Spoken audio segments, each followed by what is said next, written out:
And today joining me on Manaw at the Table is Sarah Reynolds.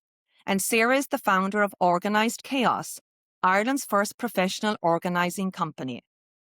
Sarah was a natural organiser from a very young age, and she had that aha moment at 16 while watching the Oprah Winfrey Show and discovering that organising could actually be a career. Years later, while on a career break in New York, she trained with Julie Morgenstern herself. On returning to Ireland, she left a very successful career at RTE to launch Organised Chaos, and she's been helping clients in Ireland and beyond ever since. And of course, Sarah is also a best-selling author of the book Organised: Simple Ways to Declutter Your House, Your Schedule, and Your Mind. Welcome, Sarah.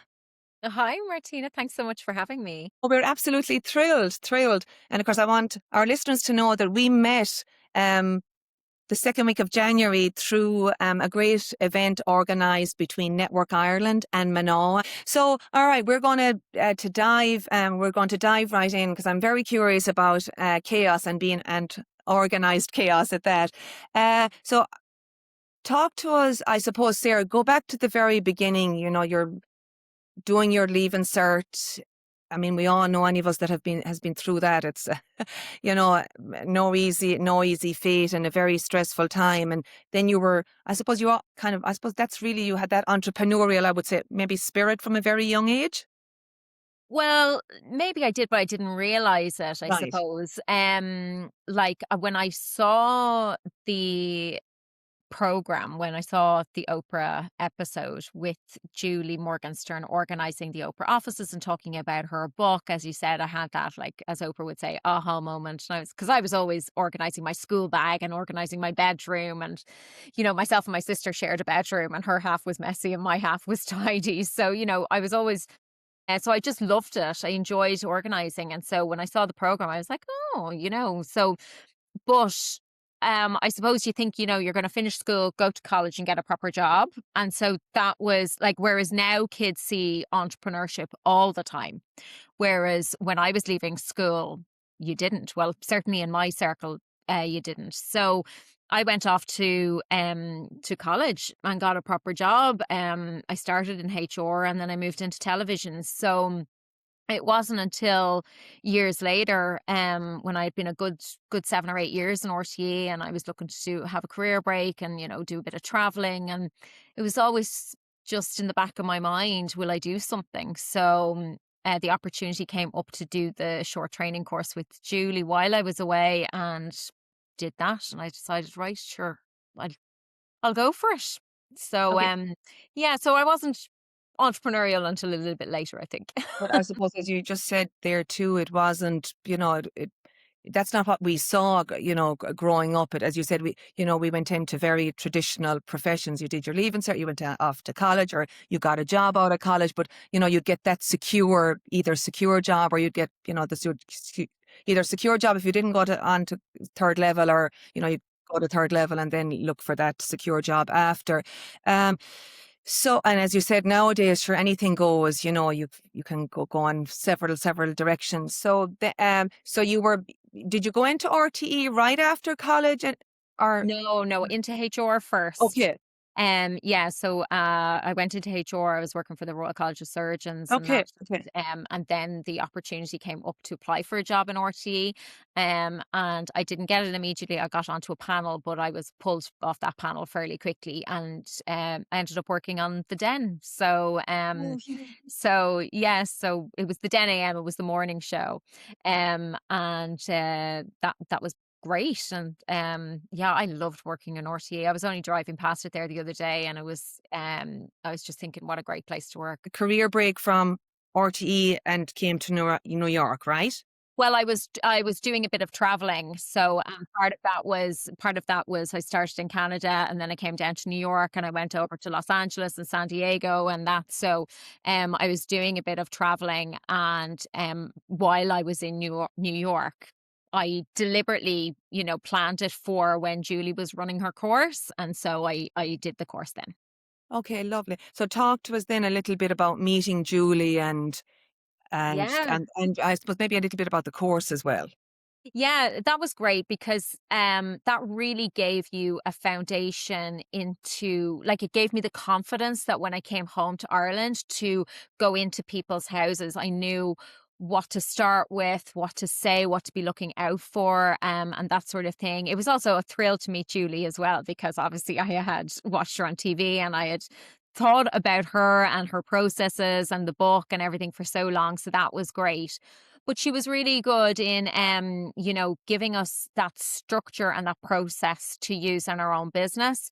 But as well as that, she taught us the, I suppose the psychological side of things. She was very, um, she taught us to not be judgmental, to go into people's homes, that this is their lives, this is their spaces, their homes.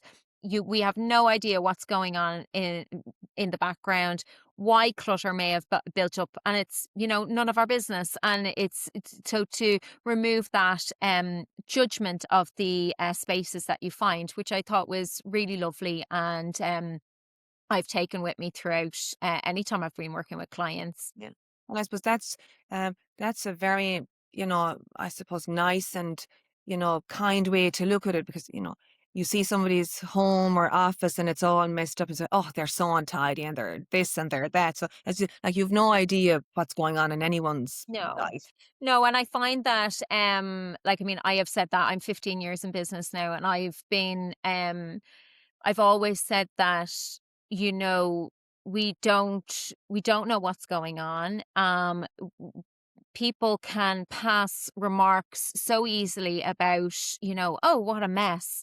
And likewise, they can go, oh, she's so organized. She must be such a perfectionist. So we can pass comments on either end of the spectrum, and we really don't know, what's going on. So I find, another comment is, oh, if you're organized then you can't be creative, which is ridiculous. I wrote the book, how could, pretty creative. So I feel that there can be an awful lot of remarks passed around the whole clutter and decluttering and organization world, that just aren't true. Right. And I suppose people don't realize there's such an emotional component to it. Yes, Yeah. exactly. That's the crux of it, Martina. There is so much emotion around this. Like, I suppose I went into it thinking, "Oh, I'm gonna organize a nice wardrobe." And very often, people will get in touch with me going, "Oh, will you just organize my kitchen or my wardrobe?" But you quickly realize that this is actually a lot got to do with emotions and psychology and everything. This is an industry that has a huge connection with human psychology and human behavior. So Sarah, you've gone through the course with Julie, and did you remain in New York for a little while after that, or when did you come back to Ireland, and when was Organised Chaos born? Start. Yeah. So Julie actually offered me a job in her offices, but I Yeah. suppose I really wanted to get out and be an organizer. So and plus my year's leave of absence was coming to an end anyway. So I had this really big decision as to whether I'd stay in New York and work for Julie or come home. And I came home. Now I probably shouldn't have, but I did come home, and the year's leave of absence ended. And what I did when I came home was I just immediately I got a bank loan. I got a €4,000 bank loan, and I got somebody to build a website for me. And that launched, God, I can't even remember when it launched, but I do remember, I think it was about September or so, but I do remember that it was the following February when I got my first client. Okay. Yeah, and that takes courage. You could easily have slotted back into your job at RTE, which would be very, predictable. But setting up a business, and I know myself from that, being an entrepreneur, it takes courage. Yeah, I suppose I didn't think it was courageous at the time. It was just something that I really wanted to do, and I thought I'd give it a shot. And it was a good 4 years before I ended up leaving RTE or anything like that. So there was 3 or 4 years where I had the my main job, I then took on one of the like smaller jobs in RTE whereby we worked on the lotto. So every, couple of Wednesdays or something, you'd do that. And then I was doing Organised Chaos at the weekends and on my annual leave. So there was 3 or 4 years where I was double and triple jobbing. Um, and I suppose I wanted to see, if I would get promoted within RTE, and I wasn't initially. And then, so I said, right, okay, I'm going to leave. I'm going to do this business. And just when I was about to leave, they offered me a promotion. So I was like, okay, I'll stay. And I stayed for another 2 years after that, then doing that job of broadcast coordinator, which I enjoyed. And then after that, I was like, oh no, okay, I need to give this a go. So. Okay. And then was there like some kind of a light bulb that went off and said, wow, I really think organized chaos can be a real job. I can make a good living out of it. Um, I think honestly, I really wanted to be a producer director, and I wasn't getting that opportunity. Okay. So I decided, right, okay, well then I'm going to go do my business. Okay. And kind So of be of your that's own destiny, I guess, right? yeah, Right. yeah. Yeah. So so that's why I decided I would head and I would do that. Whether that was the right decision or not, I I sometimes still ask myself, Martina. I'm like, uh-oh. No, no. But maybe I should have been a bit more patient. I don't know. But Is yeah. there ever a right time? Is there ever a right time? Yeah, There's, I know. Yeah.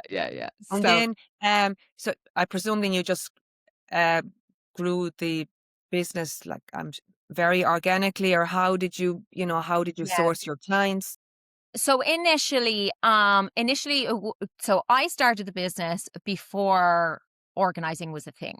So the only place that you would hear about home organizing or professional organizers was in the States, in Australia, and there was a bit in the UK as well.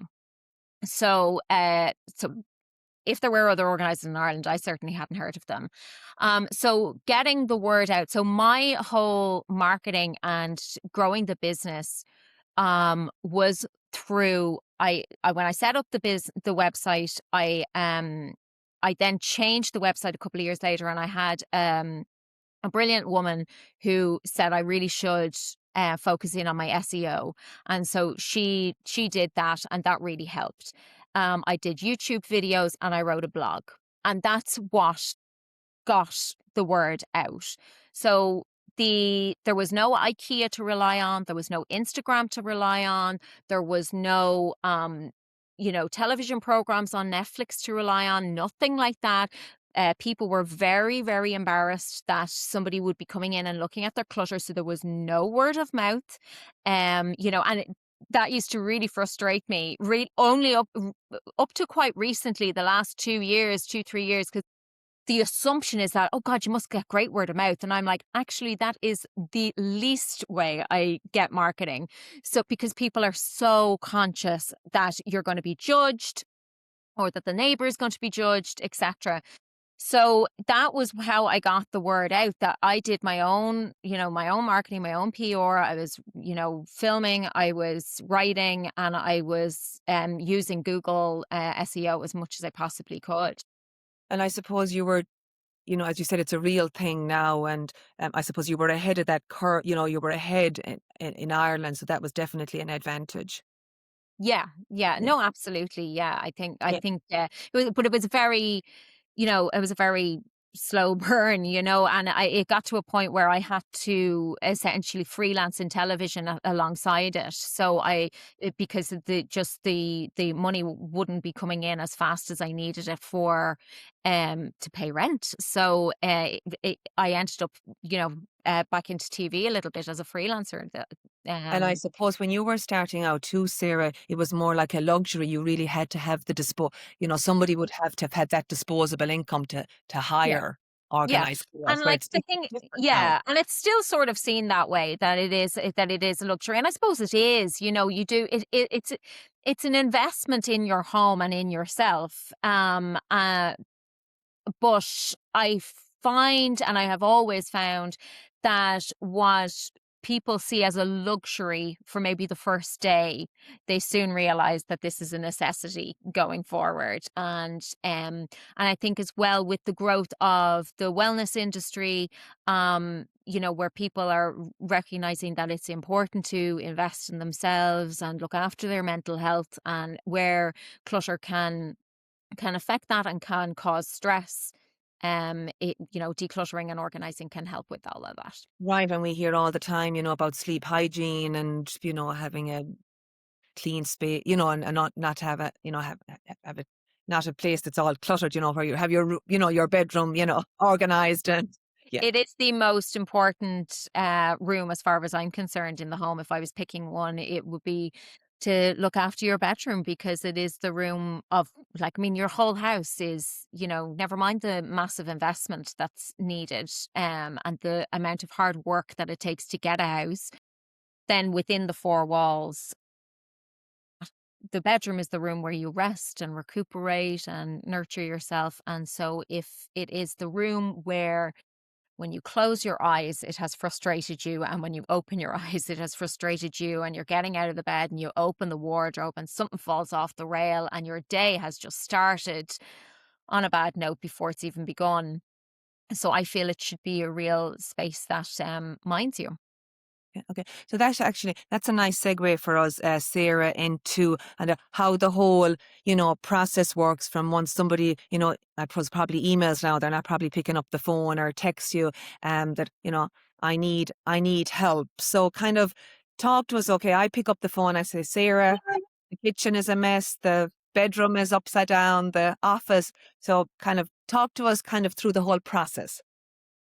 I suppose it can vary depending, as you say, somebody will be inquiring about the kitchen, some will be inquiring about the wardrobe. A lot of people are inquiring now with house moves. They're moving within Ireland, outside of Ireland, or they're renovating.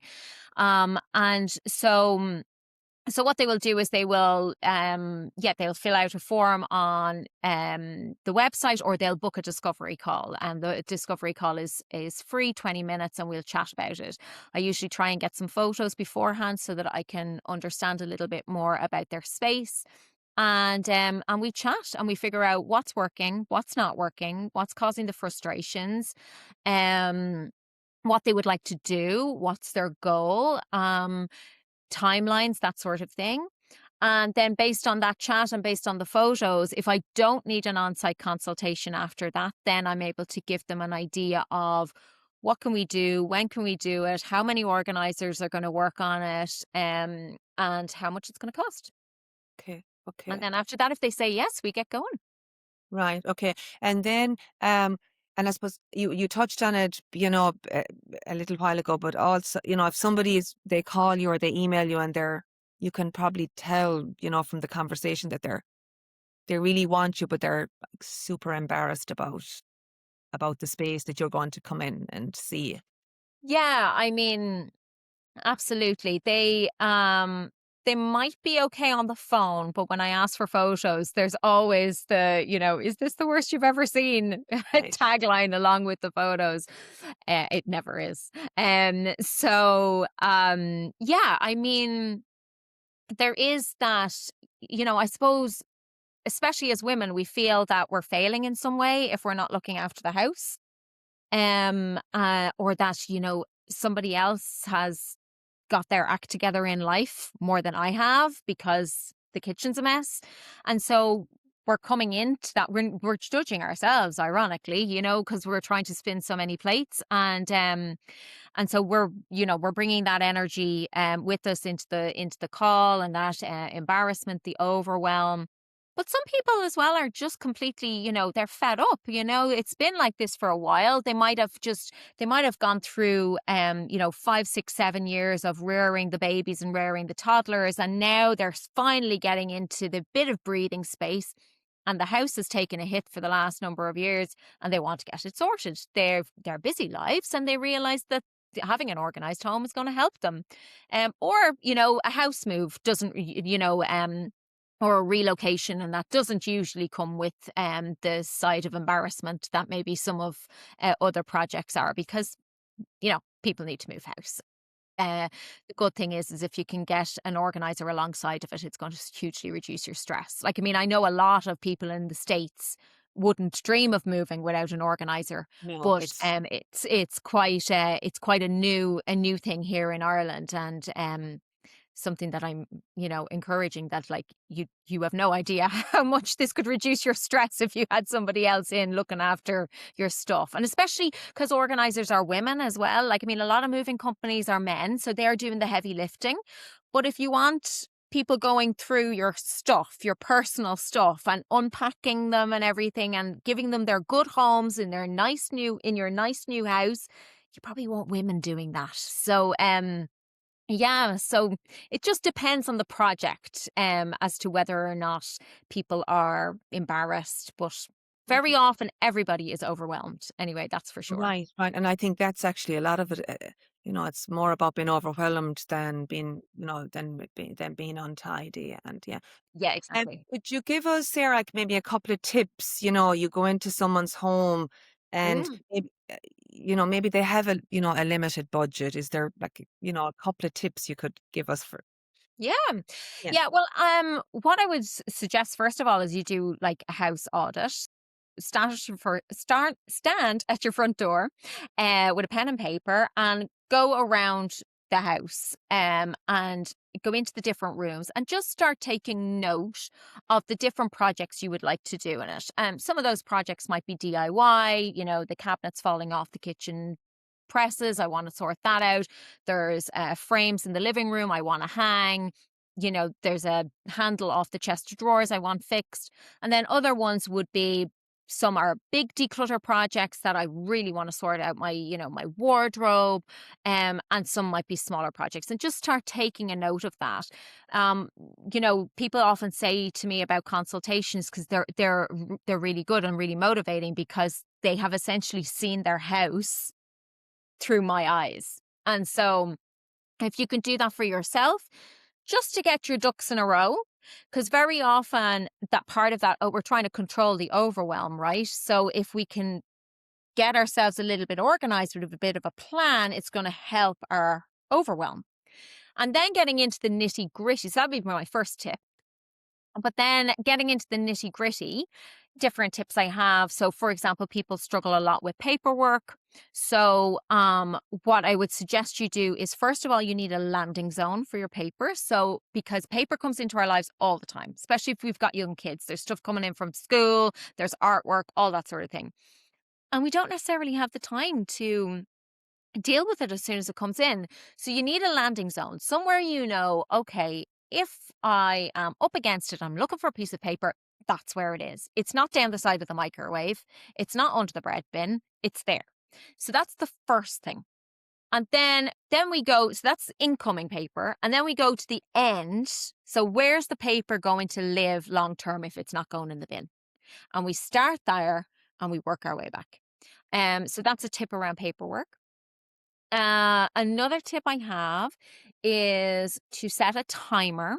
So again, to try and control the overwhelm and keep your mind focused. So very often distraction is a huge barrier to organization.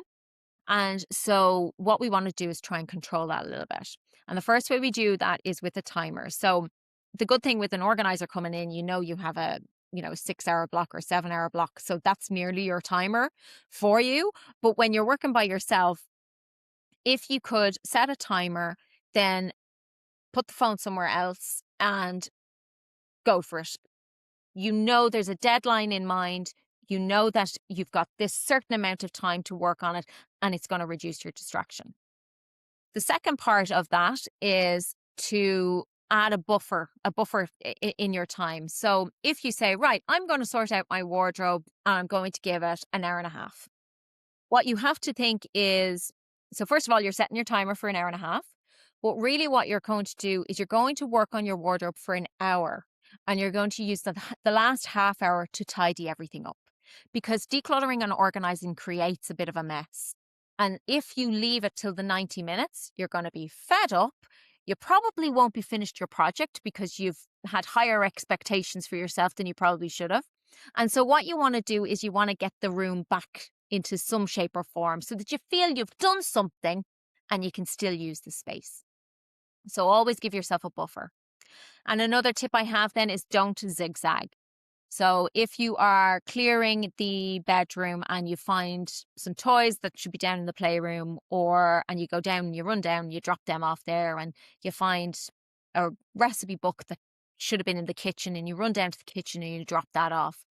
And what's happening is you're lengthening out the length of time it takes to declutter the bedroom where you should be staying.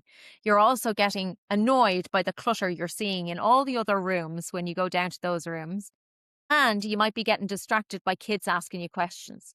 So, what you need to do is you need to create a belongs elsewhere pile just outside the bedroom door or the kitchen door, wherever you're working, and you'll distribute it at the end during that 30-minute block. You stay where you are when you're organizing, and it helps distraction and overwhelm. I think that's a huge tip, just to stay in the one, the one room or the one space. Okay, okay. Um, Great. And I know then, Sarah, as well, as going into people's homes, you also, go into like companies, offices. So talk to us a little bit about that. Yeah, yeah. For example, we went into a car company there recently. They had renovated their offices. They're a long time in business. They needed new offices. They renovated them, and they wanted organization to really finish off that job. I suppose with businesses, it's great because they see the value of organizing and how it ties in with getting all of their processes and systems organized. Like, organization is a huge part of the Lean Six Sigma and the 5 S's that are part of Lean. And so it works really, really well in businesses. And we also worked with a PR company who were moving offices. And they were expanding, they were scaling up, they needed a new, bigger premises. So we helped them move, and then got, PR companies, they have all the product, they have all the marketing materials, they have all that. So lots of little things that need organization. So yeah, it's great. It's great to work with companies. We've worked with accountancy firms, with their paperwork. We're setting up new team desks, that sort of thing. So it's great to work with companies because, as I said, they really value the lean element of organization. But we also do talks as well as part of the workplace well-being programs, and how organization really feeds into the wellness journey, and how decluttering can really help with our parasympathetic nervous system, easing our stress, that sort of thing. Okay, okay. And that's, I think companies are focusing a lot more too now on the wellness component for all employees. It's not just for women. Yes, yeah. Oh, yeah, absolutely, absolutely. I often get men at the workshops, and it's great. And even with our clients, in fact, the last 2 clients, it was, of course, the woman that inquired, but hubby was there right beside her, getting in. It's great when they come on board. So because the organization is really going to stick very, very well. So yeah, men love organizing too. Yeah, good. Some men, some men. So Do you men. find dealing with corporate a little easier? Um, I think, do they have that? Do they look through it a different lens because they want that to be efficient and with the Lean Six Sigma, it's all about being lean. Do you think Yeah. that? i- Do you think it's I wouldn't easier? necessarily say it's easier Okay. because, it's still, you're trying to do the very, very best for your client. And I suppose even with the residential clients, we are essentially putting the lean processes into a home, So, the, but yeah, I suppose if a company inquires about organization, they are already bought into it. They already see Hmm. the Yeah. value of it. And so, whereas a residential client may take a little bit more convincing. Right. Right. Okay. Okay. Have you ever had, a client that, they hired you, you went into probably more, I would say maybe more the home than the office, and they just don't want to listen? Has I that ever? guess. Oh, talk to us about that. I mean, yeah, I mean, look, in fact, do you know, I think it only happened once, really, once or Okay. twice. Oh, That's twice, so twice. yeah. Yeah, I've been That's very lucky in very that low I've percent that's a very low lucky. percentage. Yeah, I've been very lucky. I've had some lovely, lovely clients over the years. But there have been two where, yeah, everything you suggest was not taken on board at all, and it made for a very difficult working environment. And I also wondered why we were there. So, I mean, that's sort of a little bugbear with me anyway, in general, regardless of the industry, is that if you're going to ask an expert for their opinion and then question it, why did you ask in the first place? So, Well, but that's going for any industry, true, if you go to the doctor and you ask a question. yeah, like, Yeah. I mean, feel free to go get a second opinion if you want, but um, so thankfully that very rarely has happened. Good, good, good, good. I see, Sarah, behind you, you have your organized, very strategically placed. So I so I wanna hear all about that and when you decided, "Well, I'm gonna write about this and people need to hear about this." Yeah, yeah. Yeah. Oh gosh, I started writing that book. So that book was this book, the first one, I say. Oh, okay, okay. The first book, I'm putting it out there, Martina, Okay. was published in 2018. So a few years ago now, but still selling, so that's great. And but I had the idea and I was writing it back when I was working in RTE. Like I used to get up at like, 6:30 in the morning and I'd write a little bit of my book and then go into work for the day. And then I sent it out to publishers and I was told no. And I was like, okay, fine. And then I left it about a year and I sent out the exact same chapters and they said yes. So that just goes to show Right, timing. right. It I just know. goes to show Yeah. timing, And I was like, because I hadn't changed it. So exactly. Somebody forward thinking and was on could feel the energy or whatever what was going on, and said yes to me. So that was great. So I was absolutely delighted. And I'm so proud of it. And yeah, it was interesting because that was published in 2018 in January, and my mother was actually diagnosed with a terminal brain tumor 2 weeks later. So I was in the thick of promoting my book when my mother got sick, and my mother was my best friend, and it was devastating news. So it kind of, and she was a writer as well. So it kind of, I wouldn't say ruined the promotion of the book, but it's certain because like at least mom was there, she was around, and of course we had the Oprah and everything like that. Oprah website picked it up, so she was there for all of that. So that was great. But yeah, it was just a little bit different, I suppose. But that's the way it goes. But I love that book, and I have had um yeah, I put my heart and soul into it, and I suppose I thought. I've had great feedback from it as well, which I really appreciate, and I really like that people say that they dip in and out of it, like which I never thought of when I was writing it, and I was like, oh, that's great, like that's a handy tool, I suppose, or a handy element of the book, which I wasn't expecting. Well, yeah, So because it's not like reading a novel where, you yeah, find out at the end whether he fell in love with her, or she fell in love, or he got murdered, or well, at she the end got of my murdered. book, you end up very organized, Right, right. Yes, and you fall in love with yourself and self-care. But it and you is, fall in love with you organizing. right, but I mean, it is like you can, dip back, as you said, dip in and out, how does she, recommend we do this Yeah, or that. yeah. But I'm sure, yeah, and I know, as you said, with, your mom being, diagnosed and the Oprah, but I hope you got to enjoy the Oprah Oh, you moment. did. Yeah, because Oh gosh.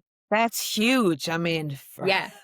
yeah, Oh, good, without a doubt, Martina, we definitely enjoyed it. good. Ah, yeah, no, it was fantastic. And it was just so amazing because obviously I'd heard all about professional organizing from Oprah when I was Right, 15. right. And Yeah. now, years later, here was the Oprah website reaching out to me going, "We love your book. Can we feature it on your website?" And I was like, "Oh my gosh." So yeah, it was And brilliant. she's such a powerhouse for women, for entrepreneurship. So I mean, Yeah, yeah. well Yeah. done. Congrats. Thank you. Thanks very much. Yeah, Well delighted. done. So now do you see yourself, branching a little bit maybe to the US? I think you do I think a little overseas work, right? At the moment or Yeah, not? I mean, yeah. We've helped people virtually in New York, in Dubai, in France, and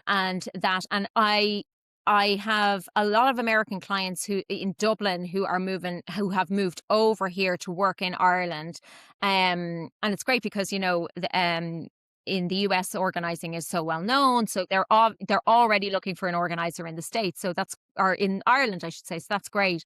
But yeah, oh listen, Martina, the dream would be to do more work in the US, so Okay. absolutely will travel. Yes, okay, Will okay. travel. We're going to get the message. We're going to get the message out there. Oh, I absolutely. That is the absolute dream. Yeah, to do that. But in the meantime, anybody moving from the States over to Ireland, if we can help, we are here. Well, that's great, yeah, and it is, a huge, huge service and a great service. And you've talked about the differences between Ireland and the US when it comes to the organising and how people view it. Uh, do you think in Ireland they're beginning to see it as a real profession and a real job? Well, definitely people are seeing it as a job because I am probably getting one email a week at the moment of Okay. Yeah. somebody new starting up in the industry. So it is definitely being seen as a job. I still get quite surprised that people haven't heard of it though. So I think there is still a little bit of getting the word out there, but it's definitely so much better than when I first started. Like I always compare organizing to therapy. Like when we were young and growing up, nobody admitted that they had a therapist, whereas everybody in the States had a therapist. And now it's sort of like nobody will admit they have an organizer. So it's sort of like it's now creeping in, going, "Oh yeah, I got myself an organizer," or "Yeah, I had an organizer over it." So it's slowly creeping in. We're the organizers of or we're the therapists of the Yeah, 2000s or and whatever. I know, and The it's very 2010s. true. I'm chatting to some of my friends, the American friends here, and well, I talked to my therapist about this. I mean, Sarah, we grew up around the same time and all. Can you imagine, Yeah. saying in Ireland you had a therapist? No, exactly. Whereas people say it now, Yes. no Oh problem. yes, which is great. So Yes, yeah, but when we were growing up, no. yeah. But it said no problem now, and I'm sort of thinking it's the same for organizers. So yeah, it's funny. Talk to us before we finish up. You are a woman in business. You do own your own company. Maybe I'm sure there was curveballs along the way, and of course, you talked about your mom, but I'm sure there was other things happened, and maybe do you think I'm sure, do you ever feel lonely? They always say it's lonely at the top. I think especially when you own your own business. Yeah. Yeah, absolutely, absolutely. And I suppose, yeah, I have so I'm 15 years in business. I can't remember how many years I'm out of RTE. Um And it took years to get used to the instability of the income coming in and to keep going with it. And everybody said, "Oh, did you get a payout with 40?" And I was like, "No, I didn't." But there's all that. And then the constant, "Oh, should I go back? Should I go back? Should I go back?" And like, there's some days that you still wonder, "Oh my gosh, should I just throw it all in, and just forget about it because it's so hard."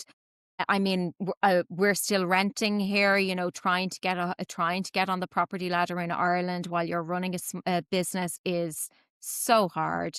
So that's a difficulty.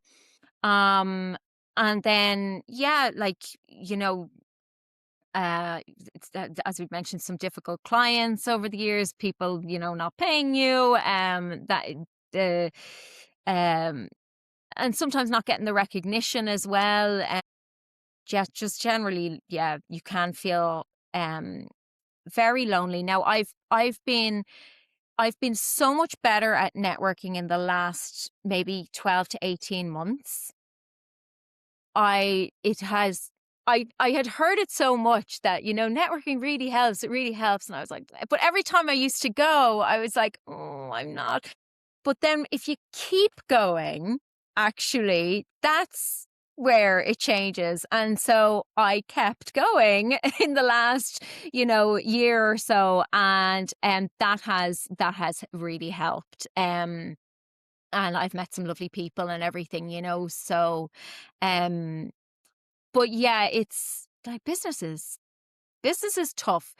Martina, I think if I was back again on that, I remember sitting in the car with my mom when I was handing in my notice to RTE, and she was like, "Are you sure?" And I was like, "She's just being a mother, of course she wants me to have the permanent and pensionable job."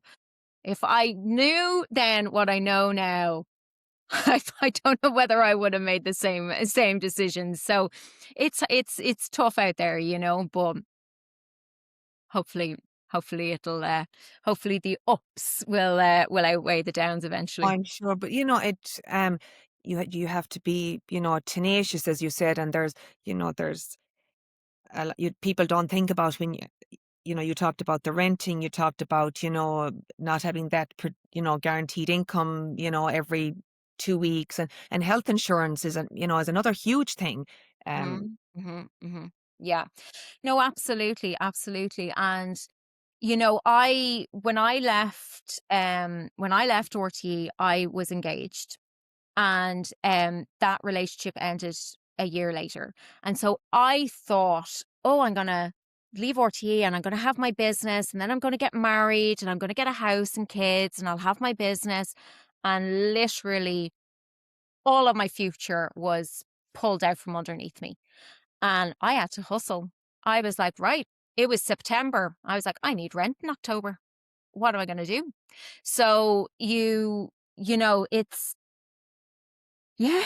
yeah, but It's been a bit, so and I think, like, I was thinking back there, I think it was last year, and I realized that, gosh, so, like, I'm 15 years in business, and 4 of those or so was with RTE. So what, that's 11 years out of it. But I had an engagement ending, which was full of grief. I then had my mother getting sick, and you have pre-grief and then actual grief. And so I was like, gosh, of the 11 years where I've been trying to build this business, a huge number of years has had a whole heap of grief mixed in as well. And I'm like, "Oh, maybe I didn't do so bad, if I should give myself a break." yeah, no, no, you're doing great, Sarah. My goodness, but Sometimes you wonder, Martina, sometimes you wonder.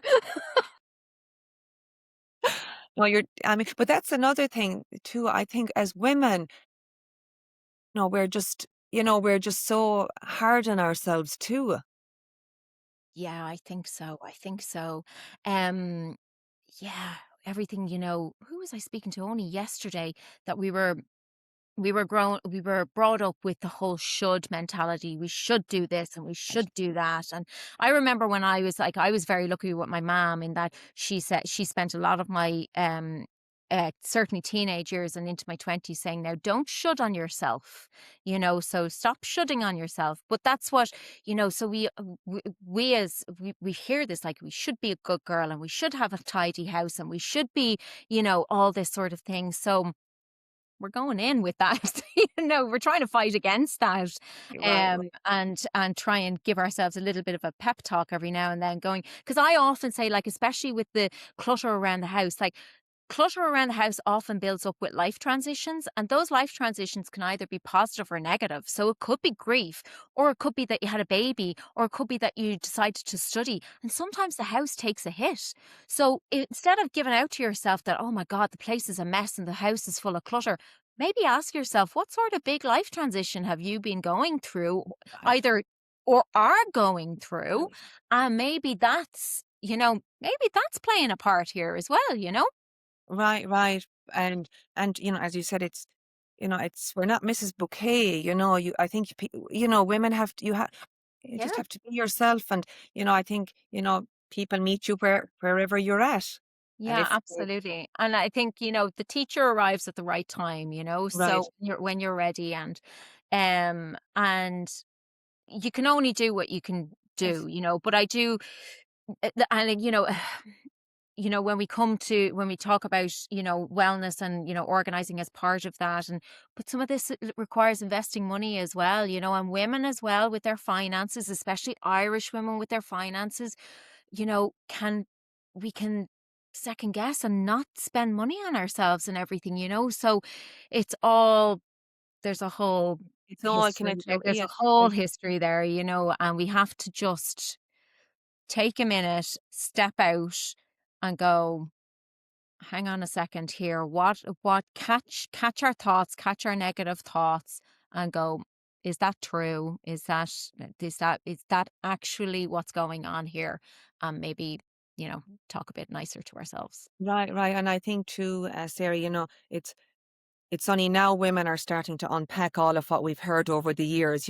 Women didn't talk about financial literacy. If you look at, lots of women were stay-at-home moms, the men controlled the finances. So, I mean, we have to keep talking about it and keep talking about it for women not to Absolutely. have those doubts.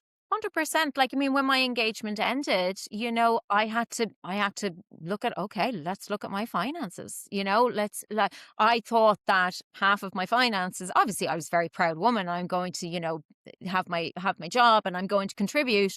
But I had himself there beside me to help. And when he wasn't there anymore, it was sort of like, right, okay, what am I going to do? So yeah, it's minding yourself. It's taking care of yourself. And I think in the wellness area, everybody knows about nutrition and about exercise. And for me, financial wellness, your home environment and the wellness around that are only really being started to talk about now, but they play a huge part as well. No, I agree. And I think too, women we're only starting to talk about, or actually, I probably, across, probably men and women that, I tried it. It's it's okay if it failed. It's not, the sky isn't going to fall down. But there's this. Well, I think we're getting better now. But this taboo. If you failed at something, oh well, she set this up and they set that up and it didn't work out. But Yeah. Yeah. the sky doesn't fall down. No, exactly. I always say, what's the worst that can happen here? Having the organized brain I have, what's my plan B? And if I have a plan B, what's the worst? If I can deal with what's the worst that's going to happen here, and then I get going on it. Exactly. So, Sarah, if somebody's listening to us today and watching, and they have an idea, and there's Sarah give up that job at RT. I'm just going to dive in. That's it. So, if there was one bit of advice you could give, what would it be? Have a plan B.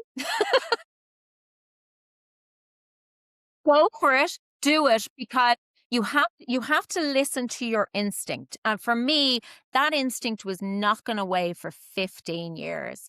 And it's so funny. If we knocked for 15 years, I'm in business for 15 years. Ooh, there's a synergy there.